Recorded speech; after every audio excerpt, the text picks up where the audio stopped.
Hey there, welcome back to True North Reviews. My name is Ryan, and today we're discussing the latest record from the Hollywood Vampires. This one is entitled Rise. Hollywood Vampires, not to be confused with Vampire Weekend, are a rock supergroup consisting of Aerosmith lead guitarist Joe Perry along with Alice Cooper and Johnny Depp. That's right, the actor. So yeah, that's a pretty star-studded lineup of rockers. I haven't seen a big supergroup since Chickenfoot, which I think they've now moved on, which I think is the right call. I don't really care much for the whole supergroup idea to begin with. It just seems like it is a cash grab or a nostalgia trip. Now, while the timing of the sophomore release from Hollywood Vampires would have benefited about 10 or 15 years ago, I still find myself somewhat interested to give this album a listen to see what's going on with the quote-unquote dad rock these days. Beware, I'm not the hugest Joe Perry or Alice Cooper fan, but I can't deny that they do have a high caliber sense of songwriting, even if it was decades ago. Hollywood Vampires' debut album certainly went against the grain of expectation. They dropped a number of cover songs as odes to the late rockers of the 60s and 70s. This time round on Rise, we have a couple more cover songs which end up ranging from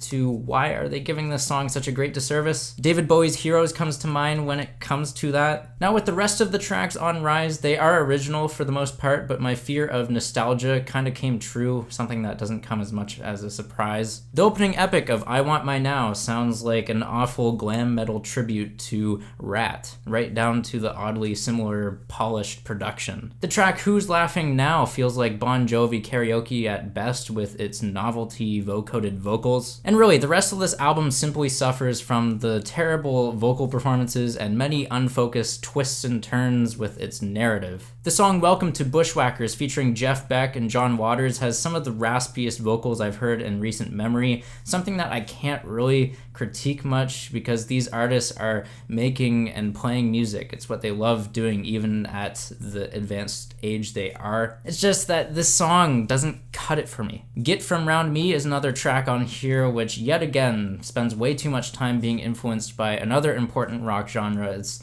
certainly a heavy dose of rose-colored glasses syndrome. This time it rips off the grunge scene in Seattle from the 1990s. People Who Died is another painful knockoff that the Dropkick Murphys should seriously look into after recognizing some of the similarities to their trademark shouts. And of course, We Gotta Rise is a cliched political agenda shoved down your throat kind of song which instills no sense of charisma, and it really just makes me pity politics and politicians even more than I should. This album is not good. Bluntly put, it's bland for starters. It finds no creative spin on the monumental genres from the 20th century. It makes me want to avoid politics at all costs. It's way too long and unfocused. In fact, it's the musical equivalent of your dad turning on Bon Jovi trying to convince you that he sounds better doing their karaoke after guzzling down a six-pack. Yeah, so I'm feeling a 2 out of 10, nothing really worth coming back to on this album. Sound off down below in the comments, let me know if you enjoyed this Hollywood Vampires record. I won't be offended if you do. Also, please just don't be offended by what I'm saying, it's just how I listen to the music and I just thought it was it wasn't that good at all. Leave a like, subscribe if you're new in town, thanks for watching, and as always, have a rockin' day.